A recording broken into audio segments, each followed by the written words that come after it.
Mixed Morning. Yesterday, 24 New Mexico House Republican members delivered a letter to Governor Michelle Lujan Grisham highlighting the need for her to modify her public health orders to ensure all New Mexicans are treated with, quote, justice, fairness, and equity. The letter outlines a growing frustration with the governor's one-size-fits-all approach across New Mexico and urges her to recognize that local community leaders must have a stronger voice in determining when local businesses can reopen. The letter also discusses the concerns of many New Mexicans about the inability of people to receive essential preventative health care services, the trampling of civil liberties, and the unfairness of how big box stores can remain in business while local small businesses are forced to close.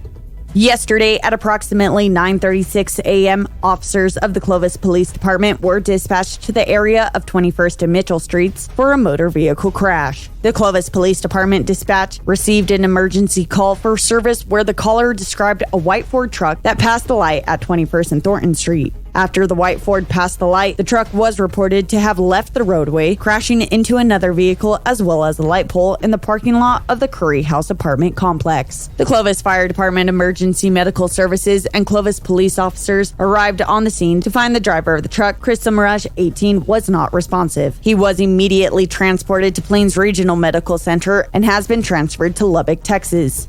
In a press release, U.S. Senators Tom Udall and Martin Heinrich, along with U.S. representatives, announced that the Centers for Disease Control and Prevention is awarding New Mexico $6 million through the Coronavirus Aid, Relief, and Economic Security Act for COVID-19 testing and contact tracing efforts. Coordinated contact tracing, coupled with expanded testing capacity, will allow public health officials to isolate those who might be infectious and slow the spread of coronavirus. New Mexico has been aggressively expanding testing capacity and now has 64 test sites in all 33 counties and was one of the first in the nation to begin testing asymptomatic essential workers. The state has also mobilized a team of nearly 100 public health workers who have spoken to more than 150,000 people as part of the state's contact tracing efforts to stem the spread of the disease.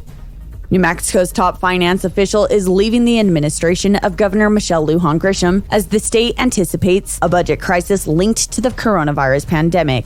Finance and Administration Secretary Olivia Padilla-Jackson told agency staff in the email that she will leave her position at the end of May for a job closer to family in Albuquerque. Lujan Grisham spokeswoman Nora Sackett-Myers said Debbie Romero, the current state budget director, will succeed Padilla-Jackson as acting secretary in June. Because of the ongoing public health risks from the COVID-19, the New Mexico Supreme Court is extending limitations on in-person visits between children in state custody and their biological parents or guardians. In-person visitation required by the district court in abuse and neglect cases will remain suspended until further order of the Supreme Court. An order issued by the state's highest court extended the suspension, which was implemented last month and would have expired on April 26th.